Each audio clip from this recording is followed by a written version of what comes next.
അപ്പോൾ ബുദ്ധമത വിഹാരത്തിൽ പോയിട്ട് ഒരു ഗുരുവിനെ കണ്ടുപിടിച്ച് പഠിക്കാൻ തുടങ്ങി. പഠിച്ചുകൊണ്ടിരിക്കുമ്പോഴാണ് വേദങ്ങൾ. അപ്പോൾ വേദങ്ങളാണ് മീമാംസാകാര്യന്മാർക്ക് അടിസ്ഥാനമായിട്ടുള്ള വേദങ്ങൾ. എന്താ പറയുന്നത്? വേദങ്ങളിൽ പ്രകൃതി ആരാധിക്കുന്നതാണ് പറയുന്നത്. അപ്പോൾ അതനുസരിച്ച് നമ്മൾ ഓരോ കാര്യങ്ങൾ ചെയ്യുക, നമ്മുടെ കർമ്മങ്ങൾ ചെയ്യുക, അതിനായിട്ട് മുന്നോട്ട് പോവുക, ഇതൊക്കെയാണ്. അപ്പോൾ അങ്ങനെ വന്നപ്പോൾ ഈ ബുദ്ധമതത്തിൻ്റെ ഗുരുകുലത്തിൽ പഠിച്ചുകൊണ്ടിരിക്കുമ്പോൾ വേദങ്ങളെ എതിർത്തുകൊണ്ട് ഗുരു പറഞ്ഞു. വേദങ്ങളെ എതിർത്ത് ഗുരു പറഞ്ഞ സമയത്ത് കുമാരലഭട്ടനാണെങ്കിൽ വേദങ്ങളെല്ലാം നന്നായി പഠിച്ചിട്ടിരിക്കുന്ന ആളാണ്. അത് ഇഷ്ടപ്പെട്ടില്ല. അതുകൊണ്ട് ഗുരുവിനോട് തർക്കിച്ച് അവസാനം ഗുരു തോറ്റുപോയി. ഗുരു തോറ്റപ്പോൾ ഗുരുവിന് ഭയങ്കര ഈഗോയായി. കാരണം വെച്ചാൽ തോറ്റില്ലേ, ഗുരുവല്ലേ. അപ്പം ഗുരു പറഞ്ഞു, ഗുരു നിന്ന ചെയ്തു, അതുകൊണ്ട് നീ ഇപ്പോൾ സ്വയം നിന്നെ കൊല്ലണം, നീ മരിക്കണം, ശിഷ്യനോട് പറഞ്ഞു. അപ്പം ശിഷ്യൻ പറഞ്ഞു, അങ്ങനെ ചെയ്യില്ല, ഞാൻ പറഞ്ഞത് ശരിയാണ്, ഇങ്ങനെയാണ് വേണ്ടത്. ബുദ്ധമതം എന്നൊക്കെ പറഞ്ഞാൽ അറിയാലോ, ഒരു മതമാണ്, ഒരാൾ പറഞ്ഞതാണ്, അതിനെ വലിയ തർക്കിക്കാനൊന്നും പാടില്ല, അനുസരിക്കുക, അത് മാത്രമാണ്. കാരണം അനുസരണ, പിന്തുടരൽ, ഇത് മാത്രമാണ്. സെമിറ്റിക് മതങ്ങളെ പോലെ തന്നെയാണ് ബുദ്ധമതം. അപ്പോൾ അതുകൊണ്ട് നീ ഗുരു നിന്ന ചെയ്തു, അതുകൊണ്ട് മരിക്കണം എന്ന് പറഞ്ഞപ്പോൾ കുമാരലഭട്ടൻ പറഞ്ഞു, ഇല്ല, അങ്ങനെ ചെയ്യേണ്ട കാര്യമില്ല എന്ന് പറഞ്ഞിട്ട് പിന്നീട് അദ്ദേഹം പല തർക്കശാസ്ത്രങ്ങൾ ചെയ്തുവെങ്കിലും അദ്ദേഹം പിന്നീട് വാരണസിയിൽ പോയിട്ട് ഉമിത്തിയിൽ നീര് ദഹിക്കാൻ തീരുമാനിച്ചു. കാരണം വെച്ചാൽ ഗുരു നിന്ന ചെയ്തല്ലോ. ഗുരു നിന്ന ചെയ്തത് കൊണ്ട് വലിയ ഉമിയുടെ ആഴി കൂട്ടി അതിനകത്ത് ഇരുന്നിട്ട് നീറ് മരിക്കുകയാണ്. അത് സ്വയം അദ്ദേഹം വിധിച്ച ശിക്ഷയാണ്. ആ സമയത്താണ് ശങ്കരാചാര്യർ തർക്കിക്കാൻ ചെല്ലുന്നത്. അപ്പോൾ ശങ്കരാചാര്യർ പറഞ്ഞു, നമ്മൾ ഇങ്ങനെ എനിക്ക് അങ്ങയോട് ശാസ്ത്രങ്ങളെക്കുറിച്ച് സംസാരിക്കണം, സംവാദം നടത്തണം എന്ന് ആഗ്രഹമുണ്ട് എന്ന് പറഞ്ഞു. അപ്പോൾ പറഞ്ഞു, എൻ്റെ അവസ്ഥ ഇതാണ്, കണ്ടില്ലേ, ഇപ്പോൾ ഈ അവസ്ഥയിൽ എനിക്ക് തർക്കിക്കാൻ സാധ്യമല്ല, എൻ്റെ ഒരു ശിഷ്യനുണ്ട്, ആ ശിഷ്യനെ പോയി കാണൂ, അപ്പോൾ അദ്ദേഹമായിട്ട് തർക്കിക്കൂ എന്ന് പറഞ്ഞു. അപ്പോൾ പറഞ്ഞു, ആ ശിഷ്യനെ കണ്ടു കഴിഞ്ഞാൽ അദ്ദേഹം അങ്ങേക്ക് പറ്റിയ എതിരാളിയായിരിക്കും എന്ന് പറഞ്ഞു. എന്നാൽ ശരി, അദ്ദേഹത്തെ പോയി കാണാം എന്ന് പറഞ്ഞിട്ട് പോവാണ്. അപ്പോൾ ഈ ശിഷ്യൻ്റെ ഭാര്യ ഇദ്ദേഹത്തിൻ്റെ സഹോദരിയാണ്, ഉദയഭാരതി. ശിഷ്യനെ കാണാൻ ചെല്ലുമ്പോൾ ശിഷ്യനുമായിട്ടുള്ള ചർച്ചയിൽ ഏർപ്പെടും, സംവാദം ചെയ്യും, എല്ലാം ചെയ്യും. അവസാനം ചർച്ചയ്ക്ക് ഇങ്ങനെ വളരെയധികം കൂടി വന്നു കഴിഞ്ഞപ്പോൾ അദ്ദേഹം ഇങ്ങനെ ചർച്ചയ്ക്ക് ഇരുന്ന് കഴിഞ്ഞപ്പോൾ ഒരു ഘട്ടം വന്നപ്പോൾ പറഞ്ഞു, നമുക്കിനി വളരെ സീരിയസ് ആയിട്ടുള്ള ചർച്ചയിലേക്ക് പോകാം. അതിനു മുമ്പ് ഈ ചർച്ചയിൽ ആര് തോൽക്കുന്നു അവർ തോൽക്കുന്ന ആൾ ജയിക്കുന്ന ആളുടെ ഇത് സ്വീകരിക്കണം. അതായത് മീമാംസയാണെന്നുണ്ടെങ്കിൽ അവർ ശങ്കരാചാര്യരുടെ വഴിയിലേക്ക് വരണം, സന്യാസിയായി പോകണം. അതല്ല മീമാംസാകാരനാണ് ജയിക്കുന്നതെങ്കിൽ ശങ്കരാചാര്യർ ഇത് ഉപേക്ഷിച്ച് അയാളുടെ കൂടെ പോകണം. ഇങ്ങനെയായി. അപ്പോൾ ഭാര്യയായിട്ടുള്ള ഉദയഭാരതിയാണ് ജഡ്ജിയായിട്ട് ഇരിക്കുന്നത്. ഇതിൻ്റെ രണ്ടുപേരുടെയും ഡിബേറ്റിന് ചർച്ചയ്ക്ക് വേണ്ടിയിട്ട് ഇടയ്ക്ക് ഇരിക്കുന്നത്. അപ്പോൾ ഇവരുടെ ഭർത്താവ് തോൽക്കുന്നത് അവർക്ക് ഭയങ്കര സങ്കടമാണ്. ഭർത്താവ് തോറ്റാൽ ഭാര്യയ്ക്ക് സങ്കടമാവും അല്ലേ. അപ്പോൾ ചർച്ചയുടെ പോക്ക് കണ്ടപ്പോൾ മനസ്സിലായി ഭർത്താവ് തോൽക്കും. ശങ്കരാചാര്യരുടെ വിൽപ്പത്തി, അതായത് അദ്ദേഹത്തിൻ്റെ പാണ്ഡിത്യത്തിന് മുമ്പിൽ ഭർത്താവ് തോക്കുന്നു മനസ്സിലായപ്പോൾ എന്താ ചെയ്തതെന്ന് പറഞ്ഞാൽ ഭാര്യ പറഞ്ഞു, ശരി, അങ്ങനെയാണെന്നുണ്ടെങ്കിൽ ഭർത്താവിന് വേണ്ടിയിട്ട് ഭാര്യയ്ക്കും സംവാദത്തിൽ പങ്കെടുക്കാമല്ലോ, അങ്ങനെയാണെങ്കിൽ ഞാൻ ചോദ്യങ്ങൾ ചോദിക്കാം, അങ്ങ് ആ ചോദ്യങ്ങൾക്ക് ഉത്തരം പറയൂ, അങ്ങനെയാണെന്നുണ്ടെങ്കിൽ ഞാൻ എൻ്റെ ഭർത്താവ് തോറ്റതായിട്ട് സമ്മതിക്കാം എന്ന് പറഞ്ഞു. ആ ശരി, ആയിക്കോട്ടെ, അങ്ങനെയാണെങ്കിൽ ചോദിക്കുമെന്ന് പറഞ്ഞു. അപ്പോഴാണ് വിവാഹം കഴിഞ്ഞ, അതല്ല ഭാര്യാഭർത്തൃബന്ധത്തെക്കുറിച്ചാണ് ചോദിക്കുന്നത്. അതും ബ്രഹ്മചാരിയായിട്ടുള്ള ശങ്കരാചാര്യരോട്. ശങ്കരാചാര്യർക്ക് ഉത്തരം പറയാൻ അറിയില്ലല്ലോ. അക്കാര്യങ്ങളെക്കുറിച്ച് ചോദിക്കുന്ന സമയത്ത് ശങ്കരാചാര്യർ പറയും, എന്നോട് ഇത്തരം ചോദ്യങ്ങൾ ഒരു സ്ത്രീ ആയിട്ടുള്ള നിങ്ങൾ ചോദിക്കുന്നത് ശരിയാണോ? ഇതിനൊക്കെ ഉത്തരം പറയാൻ ബ്രഹ്മചാരിയായ ഞാൻ എങ്ങനെയാണ് ചെയ്യുക? അപ്പം പറഞ്ഞു, അങ്ങനെയല്ല, എല്ലാ കാര്യങ്ങളും, എല്ലാ ശാസ്ത്രങ്ങളും ഇതാണെങ്കിൽ ഇതും ഒരു ശാസ്ത്രമാണ്, അതിനെക്കുറിച്ചുള്ള പുസ്തകം തന്നെ എഴുതിയിട്ടുണ്ടല്ലോ. അപ്പം അങ്ങനെയാണെങ്കിൽ ഇതിനെക്കുറിച്ച് അങ്ങ് പറയാൻ തയ്യാറാവണം.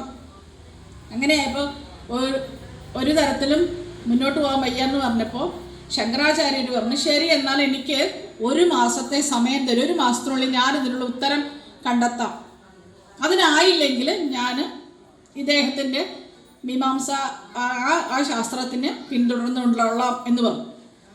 അങ്ങനെയാണെങ്കിൽ ശരി എന്ന് പറഞ്ഞു. അങ്ങനെ വളരെ വിഷമിച്ച് ശങ്കരാചാര്യരും ശിഷ്യനും പത്മപാദരും കൂടെ കാട്ടിലേക്ക് ഇങ്ങനെ വരുന്ന സമയത്താണ് നോക്കിയപ്പോൾ കാട്ടിൽ ഒരു മനുഷ്യൻ ഉറങ്ങിക്കിടക്കുന്നു. അപ്പം എന്താ ഉറങ്ങിക്കിടക്കണ കാട്ടിൽ ഇയാൾ ഇത്ര വളരെയധികം ഒരു വലിയ മലപ്രദേശമാണ്. അവിടെ എങ്ങനെയാണ് ഈ മനുഷ്യൻ വന്നത് എന്ന് അടുത്ത് നോക്കിയപ്പോൾ മരിച്ചു കിടക്കുകയാണ് മനുഷ്യൻ. അപ്പോഴാണ് മനസ്സിലായത് അത് അമരേന്ദ്ര രാജാവാണ്. രാജാവ് മരിച്ചു കിടക്കുകയാണ്. പക്ഷേ അദ്ദേഹത്തിൻ്റെ കൂടെ വന്ന പടയാളികളിൽ നിന്നൊക്കെ അദ്ദേഹം നായാട്ടിന് വന്നപ്പോൾ വഴി തെറ്റിപ്പോയി. അപ്പോൾ പടയാളികളൊക്കെ അദ്ദേഹത്തെ അന്വേഷിച്ച് വേറെ ഏതെങ്കിലും സ്ഥലത്താണ്, ഇദ്ദേഹം ഇവിടെ കിടക്കുകയാണ്, അപ്പോൾ ആരും അറിയണ്ട. അപ്പോഴാണ് പത്മപാദരോട് അദ്ദേഹം പറയും, ഞാൻ ഈ ആളിൻ്റെ ശരീരത്ത് കയറി എൻ്റെ പരകായ പ്രവേശം എന്ന് പറയുന്ന ഹഠയോഗ വിദ്യയാണ്. ഒരാ മൃതശരീരത്തിലേക്ക് സ്വന്തം ജീവനെ കയറ്റുക, അത് പരകായ പ്രവേശം എന്ന് പറയും. അപ്പം അങ്ങനെ ഞാൻ ഇത് അദ്ദേഹത്തിൻ്റെ ശരീരത്തിൽ കയറി അദ്ദേഹത്തിൻ്റെ കൊട്ടാരത്തിൽ ചെന്ന് ഈ ചോദ്യങ്ങൾക്ക് ഉത്തരം കണ്ടുപിടിച്ചിട്ട് ഞാൻ വരാം. എന്തായാലും എൻ്റെ പ്രാണനാണല്ലോ ഇതിലേക്ക് പോകുന്നത്, എൻ്റെ ശരീരം കൊണ്ട് ഞാൻ ഒരിക്കലും ഒന്നും ചെയ്യുന്നില്ലല്ലോ. അതുകൊണ്ട് എൻ്റെ ശരീരം എവിടെയെങ്കിലും ഒരു ഗുഹയിൽ സൂക്ഷിക്കണം. ഒരു കാരണവശാലും ശരീരം നഷ്ടപ്പെടാൻ ഒരു സാഹചര്യം ഉണ്ടാവരുത്. ഒരു മാസത്തിനുള്ളിൽ ഞാൻ വരും. ഒരു മാസത്തിനുള്ളിൽ എനിക്ക് എത്താൻ കഴിഞ്ഞില്ലെങ്കിൽ അതിന് വേണ്ടിയിട്ടുള്ള കാര്യങ്ങൾ ചെയ്യണം. അതുപോലെ തന്നെ ഇത് ഏതെങ്കിലും തരത്തിൽ നഷ്ടപ്പെടാൻ പോവുകയാണെന്നുണ്ടെങ്കിൽ അതിന് വേണ്ടിയിട്ടുള്ള കാര്യങ്ങൾ എന്നെ അറിയിക്കുകയും വേണം എന്ന് പറഞ്ഞ് അദ്ദേഹം ഒരു ഗുഹയിൽ പോയിട്ട് അദ്ദേഹം താൽക്കാലികമായിട്ട് ജീവസമാധി പോലെ ആയിട്ട് ആ ആത്മാവിനെ അമരേന്ദ്ര രാജാവിൻ്റെ ശരീരത്ത് കയറി.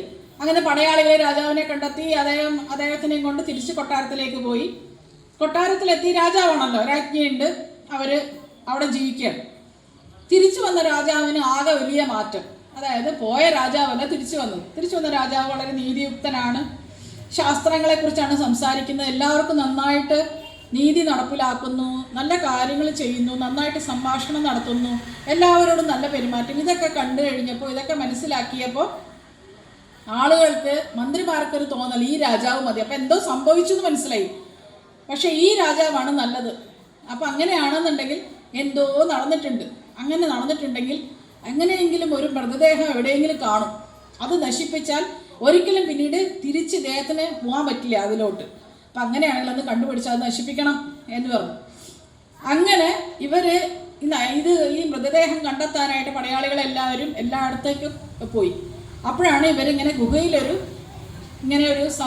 സംഭവം സൂക്ഷിച്ചിട്ടുണ്ടെന്ന് മനസ്സിലായിട്ട് പോകുന്നു. അപ്പോൾ പത്മപാദര് വേഷം മാറി രാജാവിൻ്റെ അടുത്ത് വന്നിട്ട്, രാജാവായിട്ടിരിക്കുന്ന ശങ്കരാചാര്യരുടെ അടുത്ത് വന്നിട്ട് ഇങ്ങനെ കാര്യം പറയും, ഇങ്ങനെ ഒരു കാര്യമുണ്ട് എന്ന് പറയുക. പറഞ്ഞില്ല, മൃതദേഹം സൂക്ഷിച്ചോണം, ഞാൻ തക്കത് ചെയ്യാമെന്ന് പറയും. അപ്പോഴാണ് ഈ പത്മപാദര് പെട്ടെന്ന് തന്നെ, അദ്ദേഹത്തിന് വരമുണ്ടല്ലോ, നരസിംഹമൂർത്തിയെ പ്രത്യക്ഷപ്പെടുത്താലോ, അപ്പോൾ അതിനു വേണ്ടിയിട്ട് നരസിംഹമൂർത്തിയോട് പ്രാർത്ഥിക്കുകയാണ്, ഭഗവാനെ എൻ്റെ ഗുരുവിനെ സംരക്ഷിക്കണം, ഗുരുവിൻ്റെ ശരീരം തിരിച്ചു വേണമെന്ന്.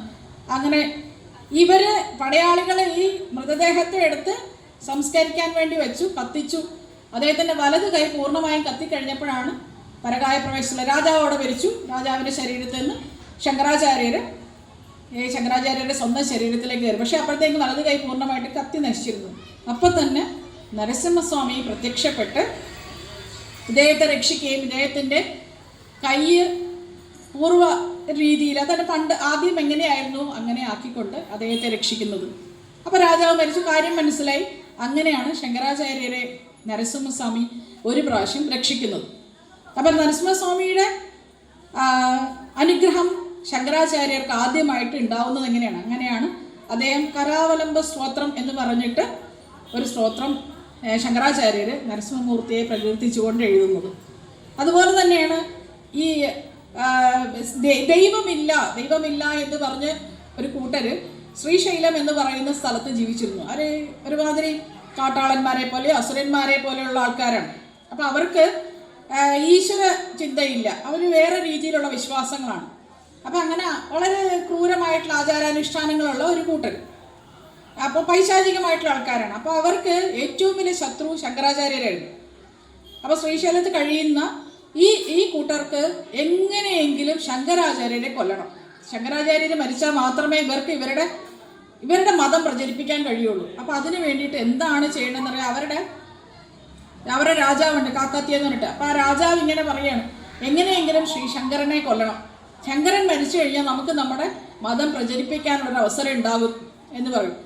അങ്ങനെ ശങ്കരനോടും അപ്പോഴേ പറയാം, ആരാണ് അതിന് പറ്റുന്നത്? അപ്പോൾ ഉഗ്രഭൈരവൻ എന്ന് പറഞ്ഞിട്ടുള്ള ഒരു ശിഷ്യൻ ഈ രാജാവിൻ്റെ ഒരു ഭടനാണ്. അപ്പോൾ അയാൾ പറയും ഞാൻ പോയി അതിന് വേണ്ട കാര്യങ്ങൾ ചെയ്യാം. അങ്ങനെ എന്നിട്ട് ഉഗ്രഭൈരവൻ ഒരു പാവത്താനെ പോലെ പോയി ശങ്കരാചാര്യരുടെ കൂടെ ചെന്ന് പറഞ്ഞു, എനിക്ക് ശിഷ്യനാവണം, അങ്ങ് ഞങ്ങൾക്ക് എനിക്ക് ദീക്ഷ തരണം, അങ്ങയുടെ ശിഷ്യനായിട്ട് കഴിയാൻ ആഗ്രഹമുണ്ട് എന്നൊക്കെ പറഞ്ഞ് അവിടെ കൂടും. അങ്ങനെ ശങ്കരാചാര്യ ശിഷ്യനായിട്ട് ഉഗ്രഭൈരവൻ അങ്ങനെ കുറേ കാലം കഴിഞ്ഞപ്പോൾ എല്ലാവരുടെയും പ്രീതി പിടിച്ചു പറ്റി. എല്ലായ്പ്പോഴും ഉഗ്രഭൈരവൻ തന്നെയാണ് ശങ്കരാചാര്യ കാര്യങ്ങളെല്ലാം നോക്കുന്നത്. അങ്ങനെ ഉഗ്രഭൈരവൻ ശങ്കരാചാര്യരോട് വളരെ അടുത്തു. ഒരു ദിവസം ശിഷ്യന്മാരൊന്നും അടുത്തില്ലാത്ത സമയത്ത് പറഞ്ഞു, അങ്ങ് ഒരു കാര്യം ചെയ്യണം, എനിക്കാണെങ്കിൽ എന്നോടൊരു ഗുരു പറഞ്ഞു വളരെ നല്ലവനായിട്ടൊരു സന്യാസിയെ ബലി കൊടുത്താൽ എനിക്ക് വളരെ നല്ല ശക്തികൾ ലഭിക്കുമെന്ന്. അപ്പം ഞാൻ നോക്കിയപ്പോൾ പലയിടത്തും നോക്കിയിട്ടും അങ്ങനെ ഒരു സന്യാസിയെ കണ്ടെത്താനായില്ല. അപ്പോൾ അങ്ങയുടെ അടുത്ത് വന്നപ്പോഴാണ് മനസ്സിലായത് അങ്ങ് വലിയ ശൈവഭക്തനാണല്ലോ, അങ്ങയെപ്പോലൊരു സന്യാസിയെ ബലി കൊടുത്താൽ എനിക്ക് അത്ഭുതകരമായിട്ടുള്ള ശക്തി കിട്ടും. അപ്പോൾ അങ്ങ് എന്നെ സഹായിക്കണം. എനിക്ക് ഈ വേദങ്ങളൊന്നും എനിക്ക് പഠിക്കാൻ ഇഷ്ടമല്ല, എനിക്ക് ഈ ഉപനിഷത്തുകളൊന്നും പഠിക്കാൻ തീരെ താല്പര്യമില്ല. അങ്ങ് എത്ര ശ്രമിച്ചെന്ന് പറഞ്ഞാലും നടക്കില്ല, എനിക്കത് താല്പര്യമില്ല. അപ്പോൾ ഒരാൾക്ക് പഠിക്കാൻ താല്പര്യമില്ലെങ്കിൽ പഠിപ്പിക്കാൻ പറ്റുമോ? ഇല്ല അല്ലേ?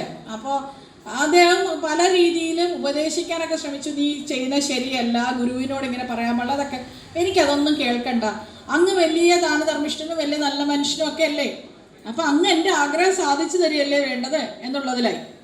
അപ്പം പിന്നെ എന്താ ചെയ്യുക? അപ്പോൾ ശങ്കരാചാര്യർ അപ്പോൾ ഇനി വരുന്ന അമാവാസിയിൽ കാട്ടിൽ വെച്ചിട്ട് പൂജ നടത്താനാണ്, അപ്പോൾ അങ്ങ് വന്ന് അവിടെ വന്നിരുന്നാൽ മതി, അപ്പോൾ എനിക്ക് ബലി കൊടുത്ത് എനിക്ക് ഈ വലിയ നിലയിലെത്താൻ സാധിക്കുമെന്ന് പറയും. ശരി, അപ്പോൾ ശിഷ്യന്മാരാരും അറിയരുത്, അങ്ങനെ ശിഷ്യന്മാർ അറിഞ്ഞു കഴിഞ്ഞാൽ നടക്കില്ല എന്ന് പറയും. ശരി ആയിക്കോട്ടെ എന്ന് പറഞ്ഞിട്ട് ശങ്കരാചാര്യ സമയം. അപ്പോൾ ശങ്കരാചാര്യ വിചാരിക്കും ഇതും ഈശ്വരഴ്ചയായിരിക്കും. കാരണം വളരെ ചെറിയ പ്രായത്തിൽ തന്നെ മുതല കാലിൽ കടിച്ചിട്ടാണ് സന്യാസത്തിന് ഇറങ്ങി തിരിച്ചത്. അപ്പോൾ അങ്ങനെ നോക്കുകയാണെങ്കിൽ ഇതും ഈശ്വരൻ്റെ ഒരു ഇച്ഛയായിരിക്കും. അങ്ങനെയാണെങ്കിൽ ഞാൻ അതിന് വശപ്പെടുകയാണ് വേണ്ടത് എന്ന് പറഞ്ഞ് അവർ പറഞ്ഞ ദിവസമായപ്പോൾ അർദ്ധരാത്രി ആയി. അപ്പോൾ ശങ്കരാചാര്യർ ശിഷ്യന്മാരെ ഒന്നും ഉണർത്താതെ പതിയെ എഴുന്നേറ്റ് കാട്ടിനുള്ളിലേക്ക് പോയി. കാട്ടിനുള്ളിൽ പോയപ്പോൾ ഈ ഉഗ്രഭൈരവൻ ബലിക്കുള്ള എല്ലാ കാര്യങ്ങളും തയ്യാറാക്കി വെച്ചിരിക്കുകയാണ്. അപ്പോൾ അദ്ദേഹത്തോട് ഇരിക്കാൻ പറഞ്ഞു. ബലിപീഠത്തിൽ അദ്ദേഹം ഇരുന്നു. ക്രിയകളൊക്കെ ഇയാൾ ആരംഭിച്ചു. അപ്പോൾ ഇദ്ദേഹം പോയ സമയത്ത് ശങ്കരാചാര്യർ പതിയെ പോയ സമയത്താണ് പത്മപാദർ സ്വപ്നം കാണുകയാണ്, ഗുരു മരിച്ചു എന്ന്. ഗുരുവിനെ ആരോ കൊല്ലുന്നു, ഗുരു മരിച്ചു, രക്തമായിട്ട് കിടക്കുകയാണത്രേ. ഇത് കണ്ട് പേടിച്ച് എഴുന്നേറ്റ പത്മപാദർ നോക്കുമ്പോൾ ഗുരു എവിടെയോ ഇറങ്ങിപ്പോകുന്നു. അപ്പോൾ വേഗം തന്നെ കാട്ടിനുള്ളിലേക്ക് ഗുരുവിൻ്റെ പിന്നാലെ ഓടുകയാണ്. അപ്പം നോക്കിയപ്പോഴാണ് ഉഗ്രഭൈരവൻ എല്ലാ കാര്യങ്ങളും റെഡിയാക്കി വെച്ച് ഗുരുവിനെ വെട്ടാൻ വേണ്ടിയിട്ട് ആളെടുക്കണം. ഉടൻ തന്നെ അദ്ദേഹം പത്മപാദർ നരസിംഹമൂർത്തിയെ പ്രാർത്ഥിക്കുകയാണ്, ഭഗവാനെ എൻ്റെ ഗുരുവിനെ രക്ഷിക്കണം, അങ്ങേക്ക് മാത്രമേ സാധിക്കുകയുള്ളൂ എന്ന് പറഞ്ഞു. ഉടനടി നരസിംഹമൂർത്തി പ്രത്യക്ഷപ്പെട്ട് ഉഗ്രഭൈരവനെ വധിക്കുകയാണ് ഉണ്ടാവുന്നത്. അങ്ങനെ ഉഗ്രഭൈരവനെ വധിച്ച് അപ്പോഴും ശങ്കരാചാര്യരുടെ ജീവനെ രക്ഷിക്കുന്നത് നരസിംഹമൂർത്തിയാണ്.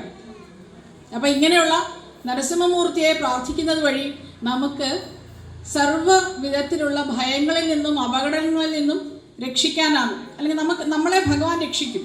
എല്ലാ തരത്തിലും ഭഗവാന്റെ കാരുണ്യം, ഭഗവാന്റെ സംരക്ഷണവും നമുക്ക് സദാ ലഭിക്കുന്നതിന് നരസിംഹമൂർത്തിയെ പ്രാർത്ഥിക്കുന്നത് വളരെ ഉത്തമമാണ്.